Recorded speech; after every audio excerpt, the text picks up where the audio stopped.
अस्सलाम वालेकुम दोस्तों, जिस तरीके से आज के वक्त में इन लोगों के बेहुदा बयानात सामने आ रहे हैं, कभी जो है कुरान पर तनकीद करते हैं, कभी रसूलुल्लाह पर तनकीद करते हैं। और अभी हालिया में ये जो मौलाना है, मौलाना महमूद मदनी, इसको आपने जानते ही होंगे, इसने अभी हाल ही में असदुद्दीन ओवैसी के बारे में बोला, जिसके बाद इस पर इसकी सख्त पकड़ हुई और इन्हीं के देवबंद से ही फतवा लगा है इस पर। देवबंदी मौलानाओं के कई बयानात इसके ऊपर आए हैं और आज इसकी हालत ये है कि ना ये अपनों का रहा ना दूसरों को रहा, इतनी बुरी हालत हो गई है। आप उनके बयान सुन लीजिए, हम आपको बयान भी दिखाते हैं कि आखिर इस पर इन्हीं के उलमा ने, देवबंदी उलमाओं ने इस पर क्या कहा, इसकी क्या पकड़ की है, इसने क्या गलती की है। अभी जो वक्त चल रहा है, जो हालात चल रहे हैं, उस वक्त जब असदुद्दीन ओवैसी साहब जो है हर चीज़ के लिए मुसलमानों के लिए स्टैंड ले रहे हैं, चाहे वो नामूस रिसालत का जो है की बात हो, या वो वक्फ बोर्ड की बात हो, या तो फिर मुफ्ती सलमान अजहरी साहब की बात हो, हर चीज़ को लेकर के वो सामने आते हैं।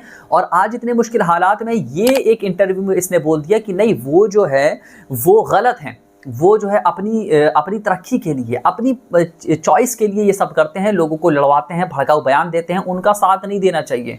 और ये कहता है कि मैं भी उनका साथ नहीं देता हूँ और मुसलमानों को भी उसका साथ नहीं देना चाहिए। जिसके बाद फिर इनकी जो इन पर लान तान हुई है, जो बिल्कुल सही है, ऐसा ही होना चाहिए। और इस पर फिर देवबंदियों ने जब देखा कि ऐसी चीज़ कहीं इन पर भी वही आँच ना आए, आग ना भड़क उठे, तो फिर लोगों ने जो है इसके रद्द पर बयान दिए। बयान एक एक करके बयान आना शुरू हो गए। उनका यही चलता रहता है, कोई बयान देता है, फिर ये लोग सफाई देते चले जा रहे हैं। अब आप देखिए कि इस पर क्या बात बोली है। तो हम आपको एक बयान सुनाते हैं जो इन्हीं के देवबंद के एक बहुत बड़े आलिम हैं, जिनका नाम है अबुल कासिम नुमानी। इन्होंने मौलाना महमूद मदनी के खिलाफ बयान दिया है और उनको बताया है, उनकी सारी हकीकत दिखाई है कि इस चीज़ के बारे में उनका क्या मौक़िफ़ है। आप इनकी वीडियो देखिए, इसके बाद फिर हम दूसरे मौलाना की भी वीडियो दिखाते हैं। अस्सलाम वालेकुम रहमतुल्लाहि व बरकातुहू।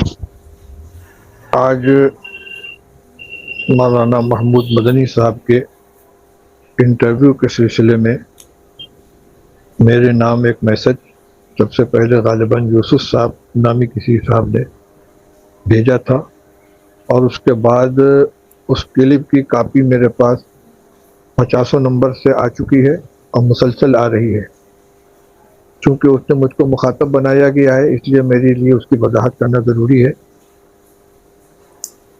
ये मुझे मालूम नहीं कि ये किसी पुराने इंटरव्यू की क्लिप इस वक्त शाये की जा रही है, ये कोई नया इंटरव्यू है।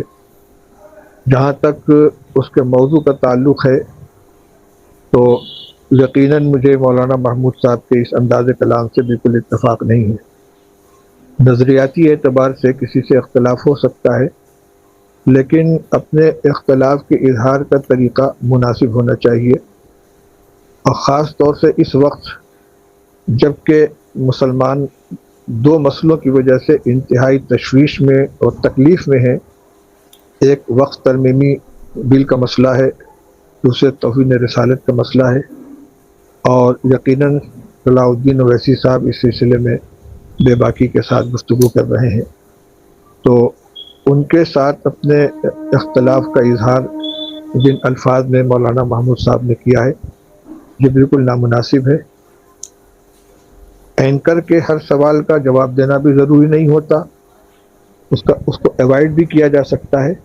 साफ कहा जा सकता है कि इस मसले पर मैं अपनी राय नहीं दूंगा, और अगर राय भी देनी हो तो शख्सियात के एहतराम का और उसके मकाम व मर्तबे का ख्याल करना चाहिए।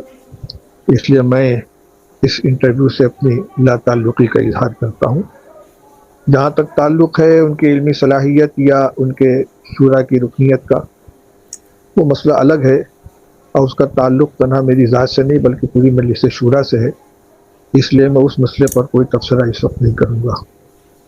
बहरहाल जो हुआ ये मुनासिब नहीं हुआ है। अस्सलाम वालेकुम वरहमतुल्लाहि वबरकातुहू। तो आपने इनका बयान सुन लिया। अब इसके बाद आप जो है एक और देवबंद के एक बहुत बड़े आलिम हैं इनके बीच में, जिनका नाम है मौलाना सज्जाद नुमानी।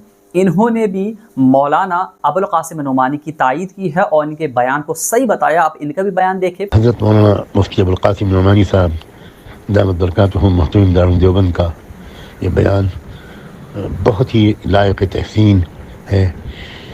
उन्होंने वाकई दारुल की क़यादत के मनसब की ज़िम्मेदारी का हक़ अदा किया। अल्लाह ताला हमारे दारुल को तमाम फितनों और इख्तिलाफ़ात से महफूज रखे और सही राह पर चलने की ہم سب کو اور تمام مسلمانان ہند کو خاص طور پر اپنے بزرگوں کی قیادت میں توفیق عطا فرمائے۔ بہت ہی ممنون ہیں ہم سب، سخت انتشار کی کیفیت تھی، لیکن انشاءاللہ اب بالکل انتشار ختم ہو جائے گا اور ہمارے اکابر کا موقف بالکل واضح ہو جائے گا۔ جزاکم اللہ۔ میں سجاد نعمانی ہوں۔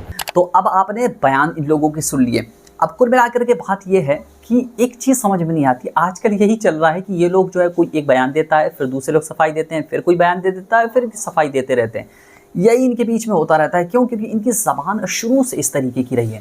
پہلے بھی جو ان کے جو بڑے لوگ تھے وہ پہلے کتابوں میں غلط زبان استعمال کرنے کی وجہ سے جو ہے ذلیل ہوتے رہے، اب یہ لوگ بھی بیانوں میں وہی طریقہ جو ہے فالو کر رہے ہیں، جس کی وجہ سے ان کو جو ہے ہمیشہ ذلت سہنی پڑ رہی ہے۔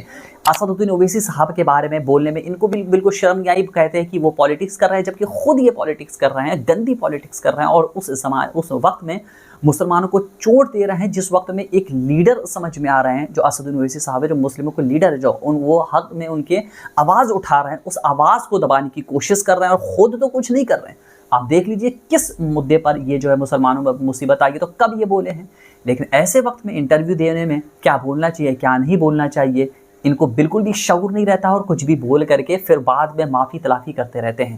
تو اب آپ بھی کمنٹ کر کے اپنی رائے ہم کو ضرور دیں کہ اس بارے میں آخر آپ کیا سوچتے ہیں، کیا یہ ان کا بیان دینا صحیح ہے، کیا انہوں نے یہ صحیح کیا ہے؟ اسد الدین اویسی صاحب کے بارے میں آپ کیا کہتے ہیں، اور جو علماء دیوبند جو ہیں وہاں کے، اب ان کی یہ رائے آ رہی ہے، تو اس بارے میں آپ کیا کہتے ہیں کہ یہ اب روزمرہ کی باتیں نہیں ہو گئی ہیں، بار بار کی باتیں نہیں ہو گئی کہ ایسے ہی ہو رہا ہے، پھر یہی چیز جو ہے صفائی دے رہا ہے، پھر بات ختم، پھر ہو رہا ہے، پھر صفائی دے رہے ہیں، اس طریقے کی لگاتار چیزیں ہو رہی؟ تو کمنٹ کر کے آپ ہم کو کمنٹ کر کے ضرور بتائیں، اور ہمارے چینل سے جڑنے کے لیے چینل کو سبسکرائب کرنا بالکل بھی نہ بھولیں۔ السلام علیکم۔